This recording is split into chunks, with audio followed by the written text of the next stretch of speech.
morning. It's April 24th here in Seoul, and I'm Kim Dami.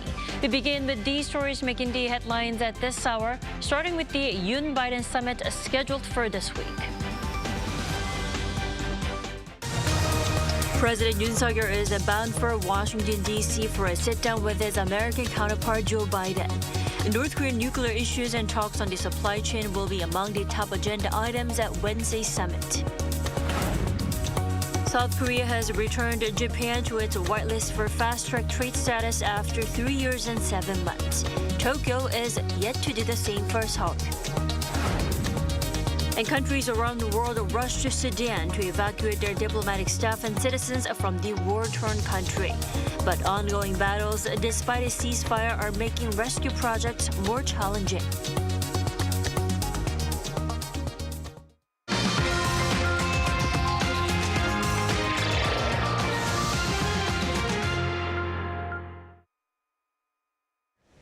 President Yoon sets off for Washington, D.C. today for an official state visit, the first made by a South Korean leader in 12 years. Now, before Yoon's sit-down with President Joe Biden on Wednesday, our Oh Soo-young gives us a preview of what to expect. The first official U.S. state visit in 12 years for a South Korean leader. The highlight of Yoon's trip will undoubtedly be his summit on Wednesday with U.S. President Joe Biden. The commanders-in-chief are expected to first and foremost address security challenges, namely North Korea's growing nuclear weapons capabilities. The U.S. deterrence hasn't kept up with the advancements made by North Korea on the nuclear front. So I think the South Korean government would like the United States to put forward more complex and sophisticated response measures that are more visible to the South Korean public in order to reassure the country against the growing North Korea's nuclear threat. President Yoon himself has been pushing for Seoul to have greater involvement in the joint planning and execution of Washington's nuclear weapons operations upon a nuclear attack by Pyongyang. He's called for measures stronger than NATO's nuclear sharing arrangement with the US, under which Washington deploys tactical nuclear weapons in Germany and Italy and operates them after consultation. Another major aspect of Yoon's trip will be economic security, with 7 major business-related events. Yoon's top priority on that front will be gaining some leeway for South Korean auto and tech firms adversely affected by America's industrial policies, chiefly the Inflation Reduction Act and the Chips and Science Act.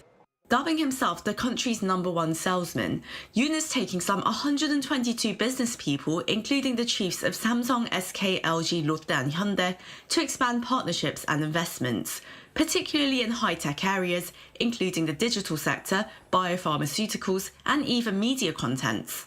Beyond commercial ties, the South Korean president will aim to forge partnerships in research and development in cutting-edge areas. As the US is an advanced science and tech powerhouse with core technologies, strengthening cooperation with South Korea, which has strengths in manufacturing, is expected to see great synergy. During this state visit, we will strengthen cooperation in fields such as advanced semiconductors, biotech, space and quantum AI. During his week-long stay in Washington, D.C. and Boston, Yoon will focus on aiming to transform the traditional security alliance upon its 70th anniversary to a global strategic comprehensive partnership, with tangible outcomes outlined in a joint statement by the two leaders following their summit talks on Wednesday. Oh Soo-young, Arirang News. President Yoon has been in the office for less than a year, but his trip to the U.S. will already be his 6th time meeting U.S. President Joe Biden. So what's been discussed in his past meetings with U.S. counterpart? Our Kim Do-yeon looks into key topics. Less than a year since he took office, President Yoon has met U.S. President Joe Biden on at least 5 occasions. The first was a summit in May as Biden came to Seoul just 10 days after Yoon's inauguration amid a wide range of bilateral issues. The first was supply chain cooperation, which Biden emphasized as he went straight to a Samsung semiconductor plant in Pyeongtaek, and the two presidents met for the first time. Our two nations work together to make the best, most advanced technology in the world, and this factory is proof of that. And that gives both the Republic of Korea and the United States a competitive edge in the global economy. If we can keep our supply chains resilient reliable, and secure. And for South Korea, it was a turning point in the ROK-US alliance, as the joint statement following the summit clearly showed the two countries would focus even more on economic cooperation beyond traditional security issues.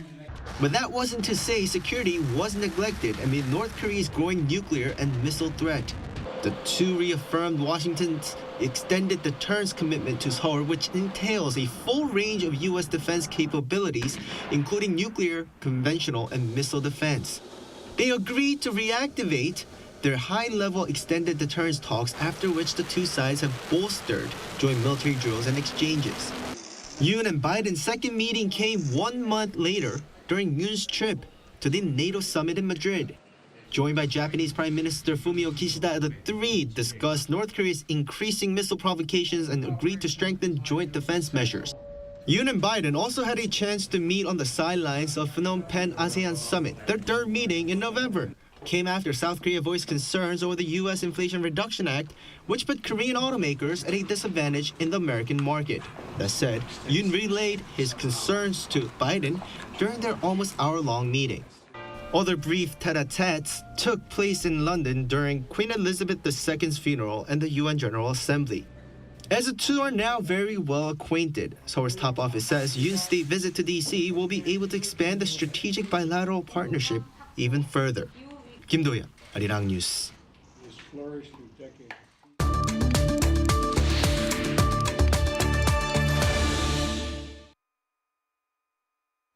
The United States' security commitment to South Korea has long been one of the top agenda items between the two allies, but how much of a stretch to that commitment can we expect from the Yoon-Biden summit this week? For more, we're joined by Lieutenant General retired Chun In-bum. Welcome back to the program. Thank you. Good morning. First off, South Korean President Yoon in an interview last week raised the need for stronger countermeasures against North Korea, as well as nuclear threats that are as powerful as NATO's. What does that mean? So although our deterrence has been working against the North Koreans so far, as everybody knows, North Korea has been improving their nuclear capability, including a lot of missile launches, and they're getting better. So it's time that we look at where we are, putting all options on the table, and to see if it's enough. So I think a comprehensive discussion will be following these summit meetings. Right, and there are also speculations and hopes that a Korean version of NATO's so-called nuclear sharing deal is expected to be on the summit agenda. Now, what details will be included there? I mean, what would such a nuclear sharing agreement look like? So I think the more accurate phrase would be that the United States and Korea will be looking at the extended deterrence posture between the two countries. Mm-hmm. So within that framework, nuclear sharing will be included. Nuclear sharing refers to the NATO type, which is, number one, a U.S. nuclear weapon system being delivered by NATO countries. Number two, in order to do that, the NATO member countries, about 5 of them, participate in what is called a nuclear planning group. In the NPG, they plan and practice for this delivery. Now, this NPG is, in my view, more important because that's where they share concepts and limitations and restrictions, which furthers understanding. This is what we need. We need to know what the consequences, what the restrictions are, and all the things that will come. So when nuclear sharing does occur, or when it should occur, the NPG part, which is now the extended deterrence working group that we have on the South Korean-United States relationship, that is probably what is more important. So what I'm looking at now is a more detailed and constructed extended deterrence working shop on the Korean Peninsula. Sure. And also in line with that question, quoting a high-ranking American official, Reuters reported over the weekend that the Biden administration will pledge, quote, substantial steps to underscore the U.S. commitment to deterring a North Korean nuclear attack on South Korea. Now, what could those substantial steps be? So here's the problem. If North Korea was ever to succeed in having the ability to strike the United States, it'll take them about 40 minutes from launch to impact. In that time, I would speculate that North Korea would already be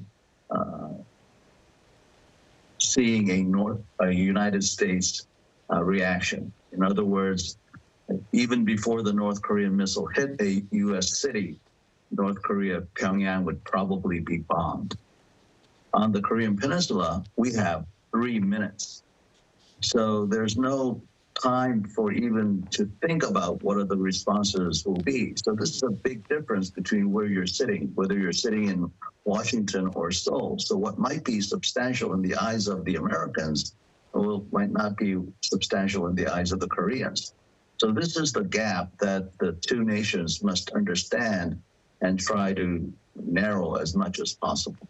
Right, and a lot of experts, including you, say U.S. extended deterrence should come out as more than just a commitment signed and sealed on the paper, like you said, more constructive. Then how much of practical extended deterrence should Washington provide to Seoul this time?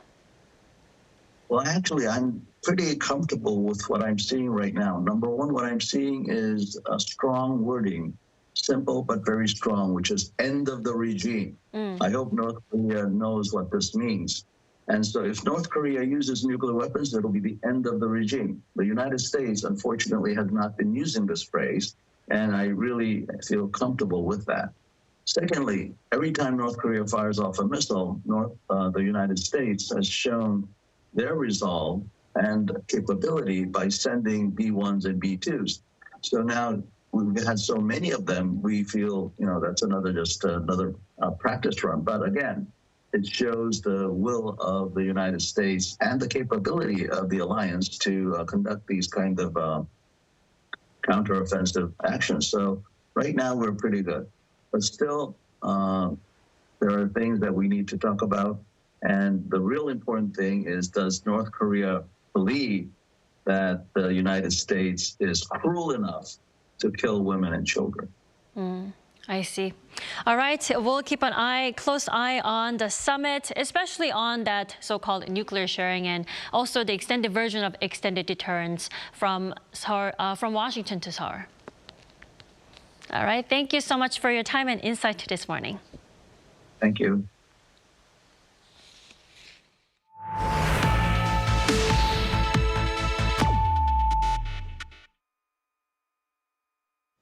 South Korea puts Japan back on its list of favored trading nations as of today. Seoul's Trade Ministry said on Friday that Japan's status will be restored on South Korea's whitelist of strategic goods export destinations, granting it trade benefits along with 28 other nations like the U.S. and UK. For example, it reduces the permit review period for South Korean companies to export strategic goods to Japan from 15 days to 5 days, while simplifying the number of necessary documents from 5 to 3. The move comes 3 years after Seoul removed Japan from the whitelist in response to Tokyo's imposition of export restrictions on key materials for semiconductor chips amid a dispute over Japan's wartime forced labor issue. Seoul pledged to restore the whitelist status during a bilateral summit last month with Japan, expected to make reciprocal move soon. Amid a Seoul-Beijing diplomatic row over President Yoon-Suk-yeol's remarks on Taiwan, a South Korean envoy to China stressed that Seoul supports peace in the Taiwan Strait. According to Seoul's foreign ministry, South Korea's ambassador to China, Chung Jae-ho, told Beijing's Vice Foreign Minister Sun Mei-dong in a phone call that South Korea hopes for the peace and stability in the Taiwan Strait and that it adheres to the One China policy. Beijing's foreign ministry belatedly revealed the details of Thursday's phone call, which it said was made to lodge a complaint over Yoon's recent interview with Reuters on South Korea's opposition to any attempts to change the status quo in the Taiwan Strait by force. During the phone call, the Vice FM said that Beijing's controversial remarks, which referred to Yoon's interview as meddling, was not directly aimed at the president. With fighting between rival factions in Sudan intensifying each day, foreign nationals in the country are being evacuated. Now, this includes South Koreans based in the northeastern African country, as the government began its evacuation procedure by sending an aircraft to the region. Lee Seung-jae with the latest. Hundreds of foreign nationals living in war-torn Sudan are being evacuated by their countries. Many of the rescued have already arrived at a port in Saudi Arabia. The mass evacuation comes as the two rival factions fighting in the northeast African country have agreed to allow foreign nationals to be safely evacuated from Sudan. Last night, the British military conducted an evacuation operation of British diplomatic staff and the dependents from Khartoum, using elements of 16 Air Assault Brigade, the Royal Air Force and the Royal Marines. Over 1,200 people contributed to this operation. South Korea has also begun its evacuation process as an aircraft landed at a U.S. base in Djibouti on Saturday. As the airport in the Sudanese capital of Khartoum is currently closed, the 29 South Korean nationals in Sudan will be moved to the aircraft by the Cheonghae Unit, a South Korean naval task force operating in the region. Meanwhile, speaking during Sunday prayer in St. Peter's Square, Pope Francis called for an immediate end to violence in Sudan. Unfortunately, the situation in Sudan remains serious, so I renew my appeal for a quick end to the violence and a return to the path of dialogue. I invite everyone to pray for our Sudanese brothers and sisters. The deadly clashes between the Sudanese armed forces and rapid support forces have been intensifying despite a 72-hour ceasefire declared for the Muslim holiday of Eid. Lee Seung-jae, Arirang News. Lawyers representing Terraform Labs co-founder Kwon have filed a request for courts to dismiss the U.S. Securities and Exchange Commission's lawsuit against the disgraced CEO. According to the court filing last Friday, the allegations of securities fraud by the SEC were unfounded, as the stablecoin at the heart of the issue is considered a currency and not a security. Kwon's lawyers also noted that the U.S. law prohibits regulators from using federal securities laws to assert jurisdiction over the digital assets in this case. They added that the SEC also failed to prove that Kwon had defrauded U.S. investors. The SEC in February filed a lawsuit against Kwon and its company Terraform Labs, accusing them of fraudulent activities.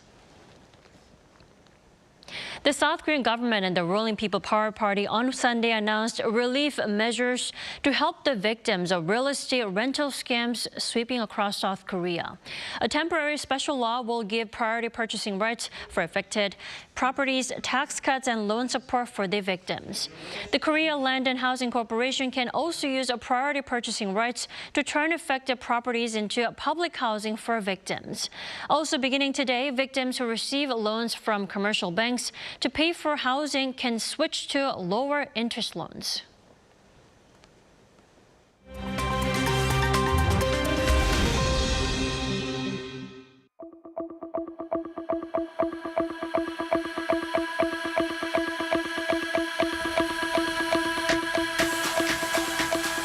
Good morning, I'm Matthew Ashley, and we now turn over to stories from around the world.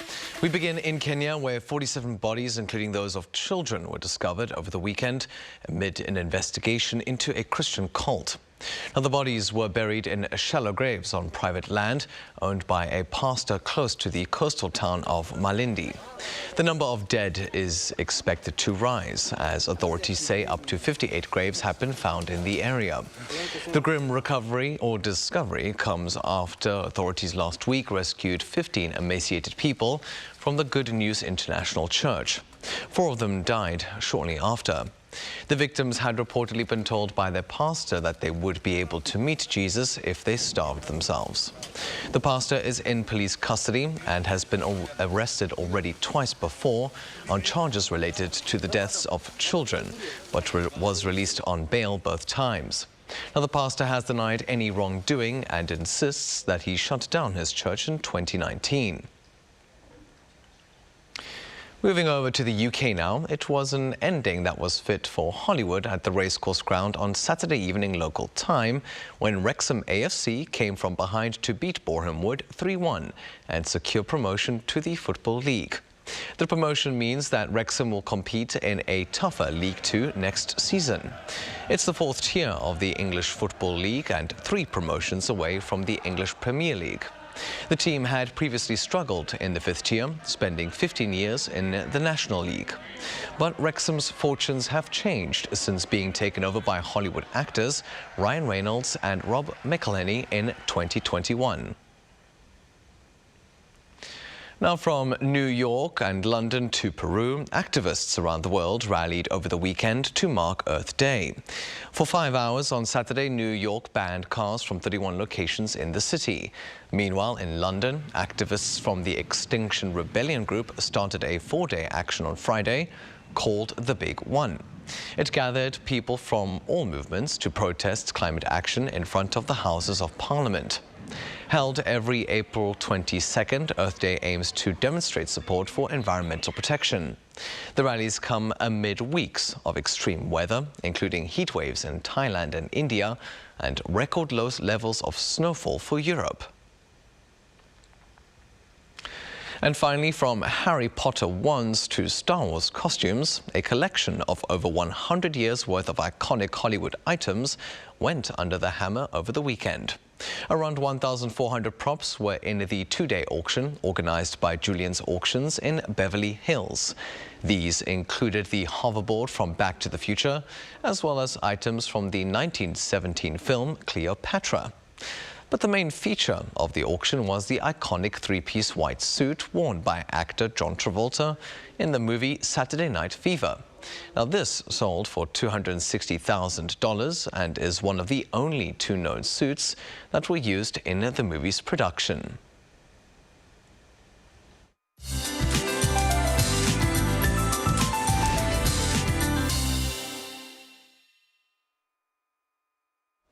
Good morning. We are expecting some pleasant late spring weather on this last work week of April with much improved air quality. Normal to good air quality nationwide with some passing clouds in the south. Temperatures will be similar to yesterday in central regions, but eastern parts of the country will have highs that are cooler due to easterly winds. The air becoming dry again. West of central regions is under a dry weather advisory that's including here in Seoul. On top of that, wind is expected to be stronger, so please be careful with anything that could cause a spark. Meanwhile, Jeju and Jeollanam-do province could see some passing rain in the afternoon, but it will be less than 5 millimeters. Sunny skies in central regions with a high of 22 degrees Celsius here in the capital. Southern provinces will see highs in the mid to upper teens with lots of clouds, but again, decent air quality nationwide today. Then we have some rain in the forecast tomorrow. The farther south you are, the heavier the rain you will receive, and rain will also drag down the highs to the much cooler side tomorrow. That's Korea for you, and here's a look at the international weather conditions.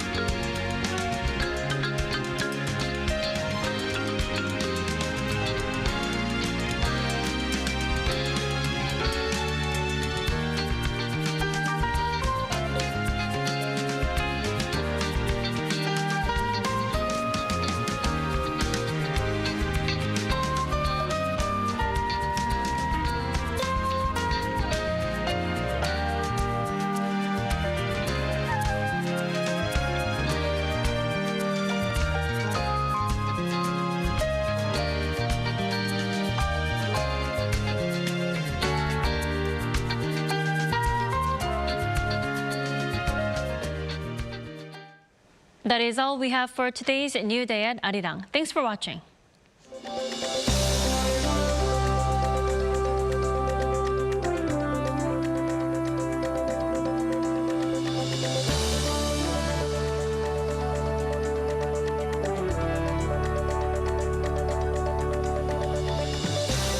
I'm live.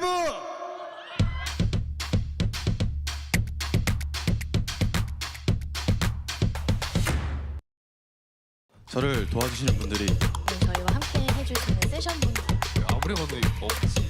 텐션 같은데 아니라고 아무도 안 하는 거고.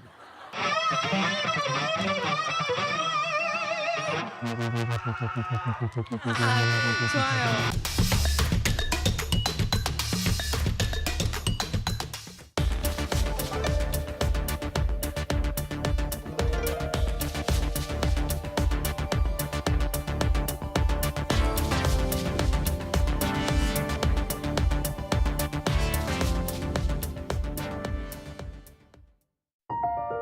Good morning, everyone. Thanks for tuning in to Good Morning Seoul. And we're broadcasting to you live from Seoul, South Korea. This is where you can get interactive radio that you can watch and listen to. Enjoy Radio Clock with me. Connecting Korea and the world, Arirang Radio. It's our 20th anniversary of our station. For you, wherever you may be, and for 20 years like a friend, as a messenger, and as a partner. We have shared countless happy memories, and this might just be another beginning. As you've done for the past 20 years, and for the next 20 to come, join us on Arirang Radio. Always Korea, always Arirang Radio.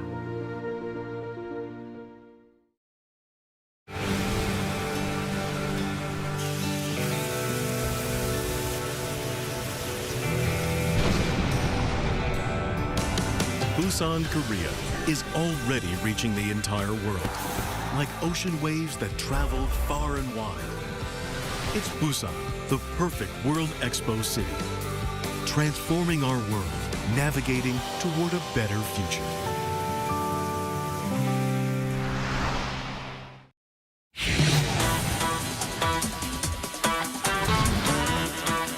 입니다. 스탠바이. Welcome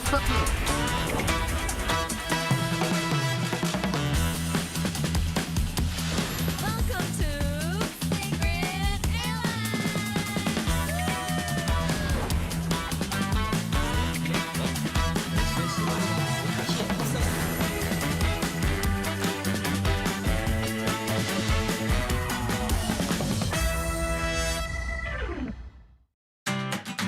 A full breakfast for just 1,000 won. Wow, bulgogi! So where can I get my breakfast for 1,000 won? Follow me right now.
week, a new type of news.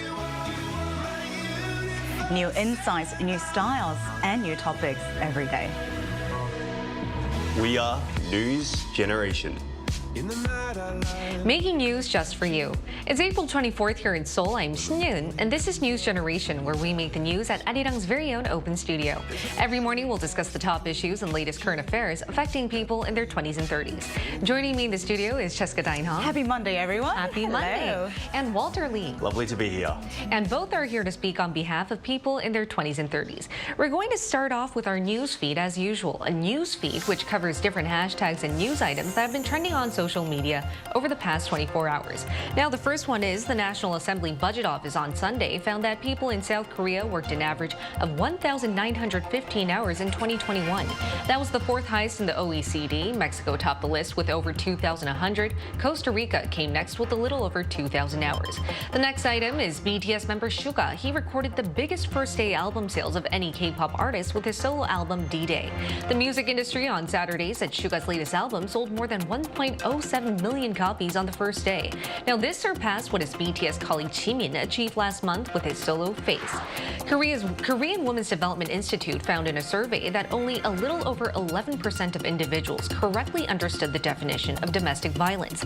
The survey found most people consider domestic abuse to only be when men lay hands on women and not the other way around. The survey was conducted in November last year with some 754 respondents.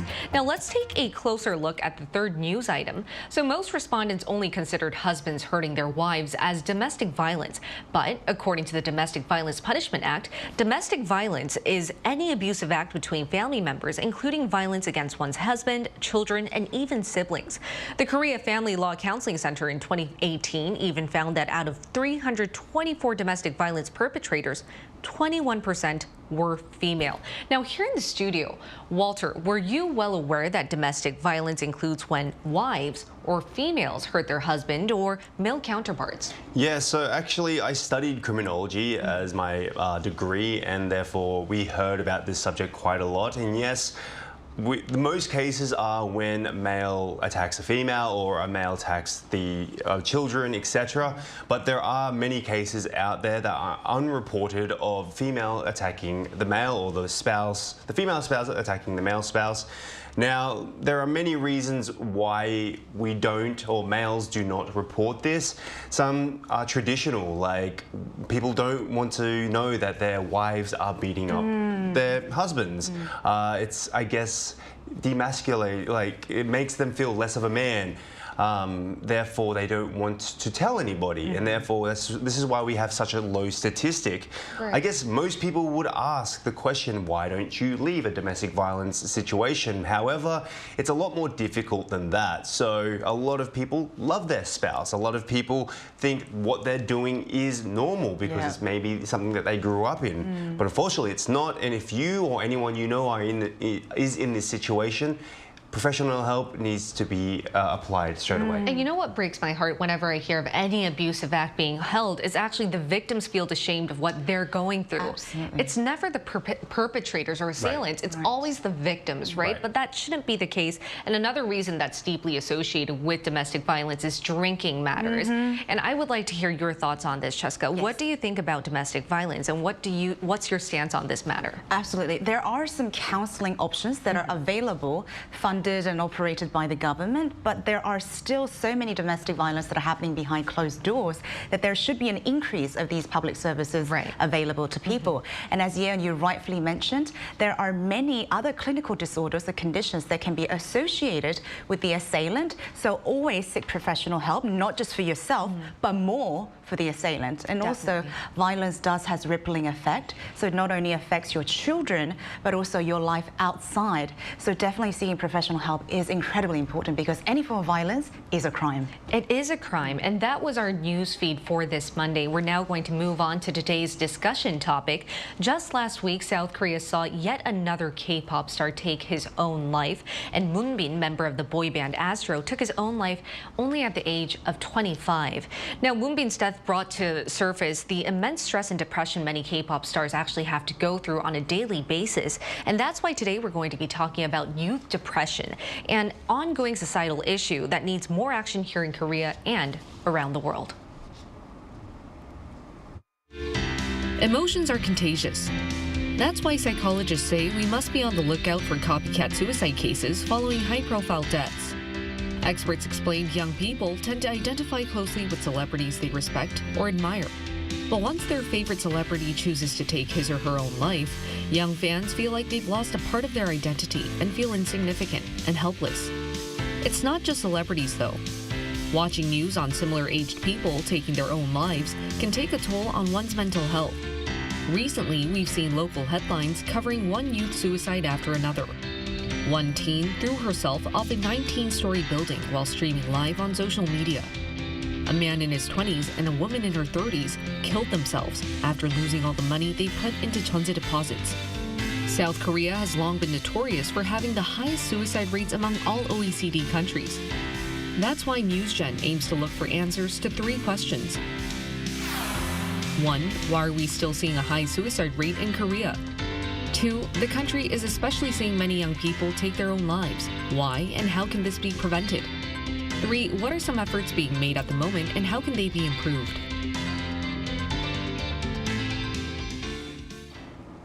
Over the past few weeks, we've heard a lot of upsetting news about young people taking their own lives here in Korea, and experts are worried that youth depression and chances of suicide could be on the rise.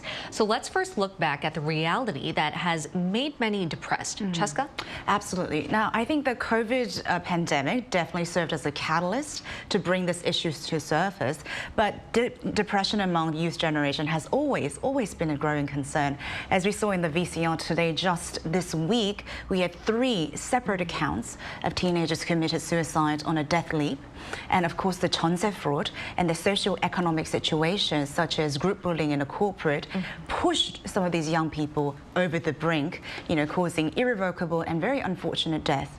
Now, not to mention that just last Wednesday, Moonbin, the famous K-pop star from boy band Astro, also committed suicide. And as we all know, this isn't the first young K-pop star who took one's own life, and which are all really warning signs that mental health issues are very dire and imperative and can no longer really be put in the back burner anymore. It can. And here on NewsGen, as you mentioned, we covered Moonbin's death in our news feed last week. And I remember, Walter, you were there as one of our panelists. We were very shocked to hear this happen.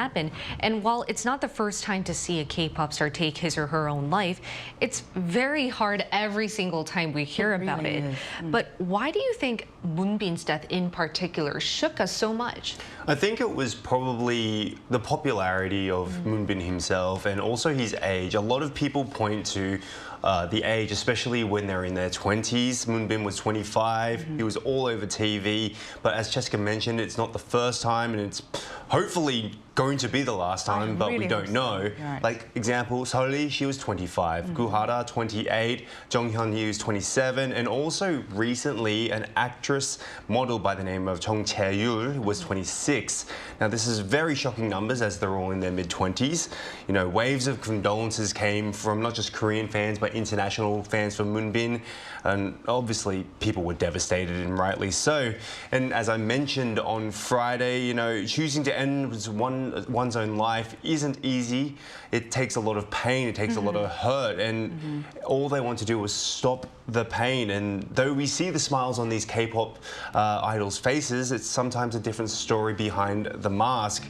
And sadly, here in South Korea, I do still think that depression and suicide have somewhat been stigmatized. People look down on it still, and this is not the way it should be. Exactly. There's still a lot more education, and raising awareness is important, because some people are still blaming people who took their own lives of being weak. Absolutely. But that's not the case. Mental health is much more complicated than that, and it's a clinical thing that you need to get treated for.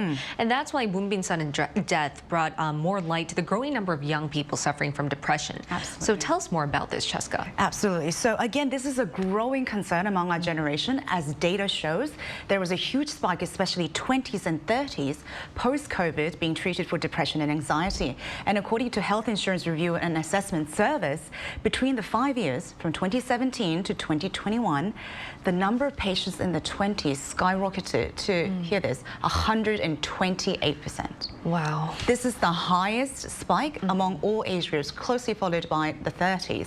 Now, medical experts say that due to immense socio-economic pressure, and both at work and at home, many young people feel very defeated, entrapped, and very vulnerable, especially because of the stigma attached to it as well.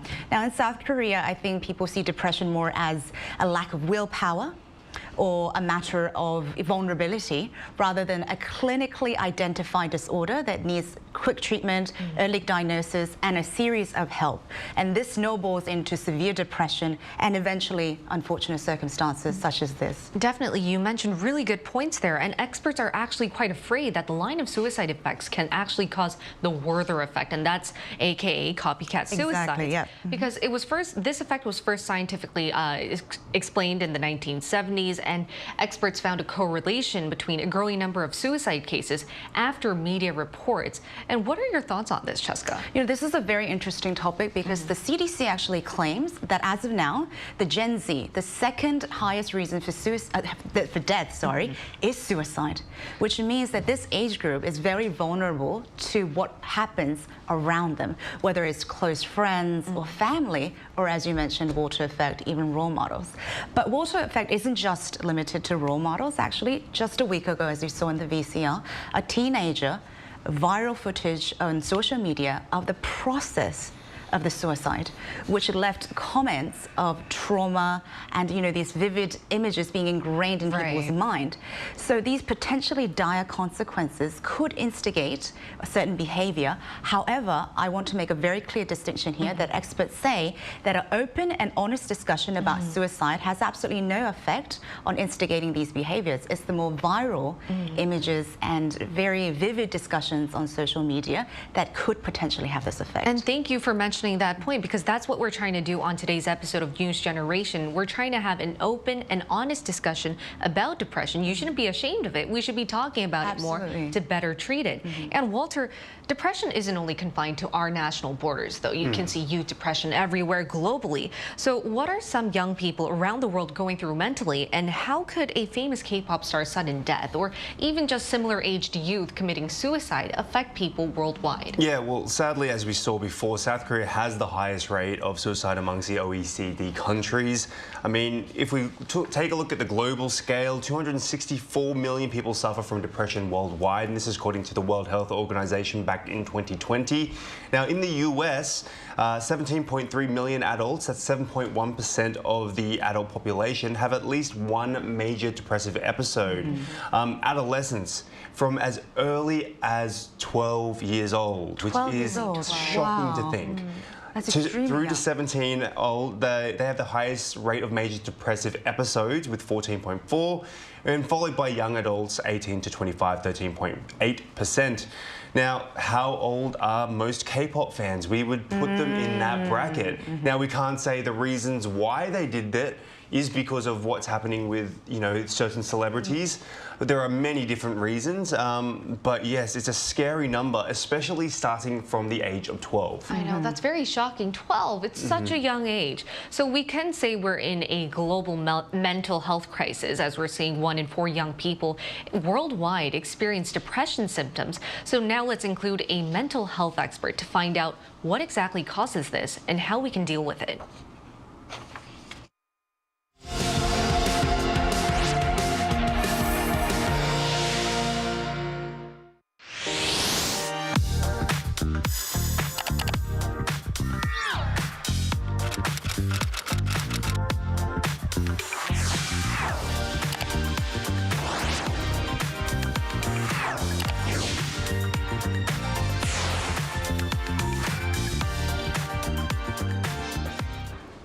So we're now going to hear from a psychiatrist certified both in the United States and South Korea. It's Dr. Lee Ju-young from Cambridge Health Alliance. It's a pleasure to be speaking with you again, Dr. Lee.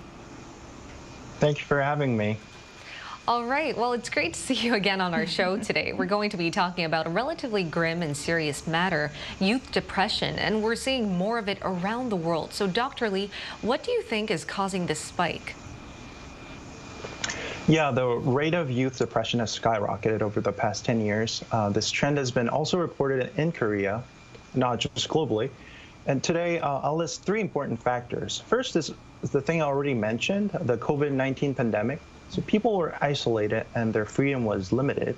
As of October 2020, almost 30% of Korean youth reported anxiety and depression-related symptoms, compared to 20% prior to the pandemic, which was already high. Second is the rise of technology and widespread social media use. So social media, it's a kind of a misnomer, as it's related to social, but it's known to increase the sense of isolation, actually, and disrupts young people's self-esteem. Lastly, I'd like to mention increasing academic pressure and competition.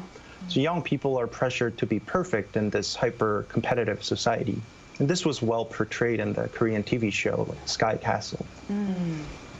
Absolutely, Doctor. I think you mentioned some of the really good points that do affect a lot of teenagers and young people here in South Korea, such as, self-esteem and the pressure to perform. And there's definitely data showing that there's a growing number of young people suffering from depression and anxiety. What are some of the early symptoms that we can probably catch for early diagnosis? And what are some ways that we can stop it from developing it into a clinical health condition? Yeah, this is a very challenging question because we don't know yet which symptoms come first, like a warning sign or like harbinger. But I will share some of the cardinal symptoms of depression and anxiety. One is you're sad and hopeless almost every day. Second, you notice that nothing is fun anymore. 3, you sleep not as much or maybe too much. 4, you become restless and feel like being on edge constantly. 5, you worry about too many things, which makes you hard to make decisions. 6, you think you'd be better off dead. And if your friends and family say you look depressed or anxious, talk about what makes them think so, because when others start to notice, it may mean something. Right, actively seeking counseling or actively talking with people could help you better diagnose whether you have these early symptoms of depression. But even though some people do go for counseling or on medication, they still might not be able to control strong waves of depression or rampant mood swings, sometimes even to the point they just want to give up on everything. So that's why many are calling for better measures to proactively look for young people who might be too mentally unstable to ask for help themselves, whether that be local authorities or doctors providing better counseling or infrastructure. As a doctor yourself, what are your thoughts on this? So this is such a thought-provoking question. So routine screening for depression and anxiety outside psychiatry clinics can be very effective. So many primary care physicians, like pediatricians, are routinely screening for mental health issues during annual wellness visits. And public school systems do something similar and make referrals to psychologists and psychiatrists. More recently, mental health clinicians are proactively moving into pediatrician offices and schools. This is called integrated care model, and the result has been fantastic. It lowers stigma around psychiatric care. Also, it allows faster and more effective interventions. There is also growing controversy around depression screening through people's electronic device use. Should we make it legal to intervene if a computer algorithm picks up any problematic internet use, such as searching for suicide-related information? So a lot of discussion is needed because this change will happen at the cost of our privacy. I think it's absolutely amazing that now we're putting mental health issues within pediatricians as well, because as we saw before, starting from the ages of 12, which, being 12, I can't even imagine what it's like to be depressed at that point. But are there any final words you'd like to share with for the youth who are maybe going through depression? Yeah, depression is not about your willpower, so don't listen to people when they say, just snap out of it, because it doesn't work that way. Depression changes how your brain works, so nerve cells in certain brain areas become less densely branched than before. This will make you difficult to discover hope and think flexibly. So it is tough to tackle depression alone, so stay connected to people around you who can listen to your struggles non-judgmentally and seek professional help. Mental health professional will be there for you in every step of the way to your recovery. And lastly, there's a hotline young people can reach out to when they're in crises. In Korea, dial 1388. All right. Thank you so much, Dr. Lee. Take it from a professional. Seek professional help. All right. Thank you so much. Thank you so much. Thank you. Thank you. Thank you for having me. All right, and Dr. Lee made many fascinating points. What caught my attention was routine screening. Yes. Didn't you think that was really nice? That was a good idea, even among pediatricians? Absolutely. Like that was what allows for early diagnosis and people to catch it on quickly, which would allow for early treatment and bettering of a mental situation just in general. Right, and Walter, what did you think of all the comments that Dr. Lee made? Which caught your attention the most? Obviously, being a new dad and hoping for the best for my daughter for the future, I would like her to be as happy as she possibly can be.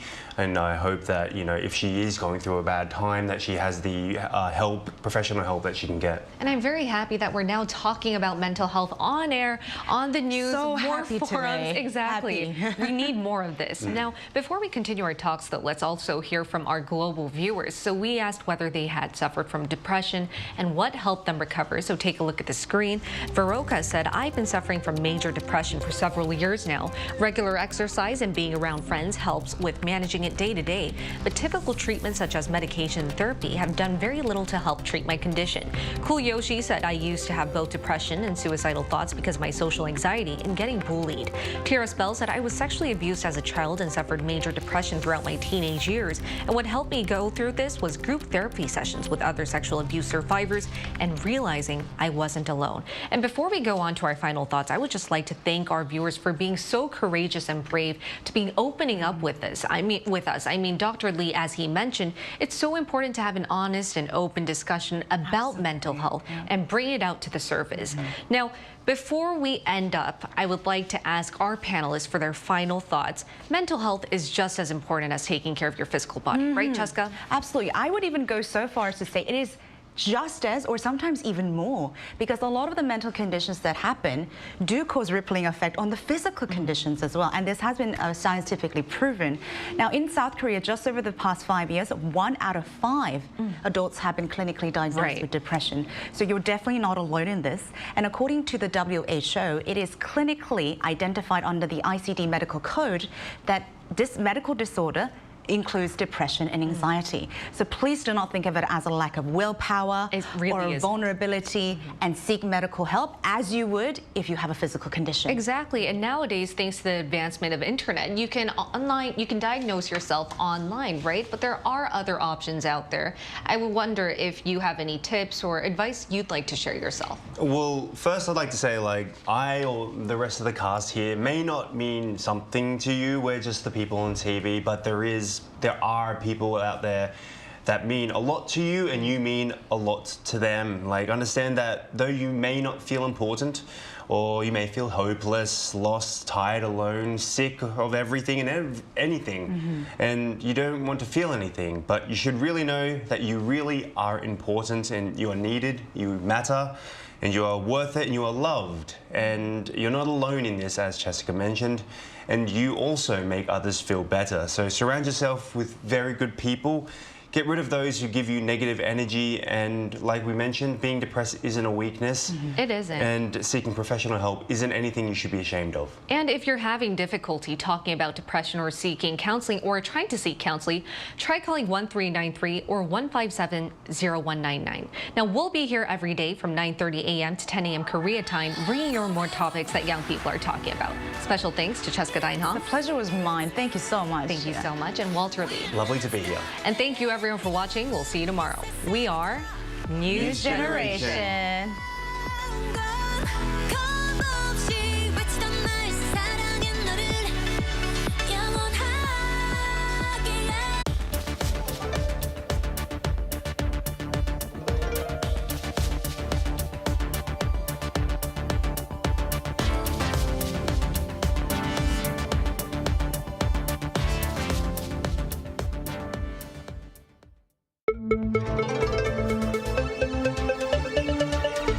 The Globalists.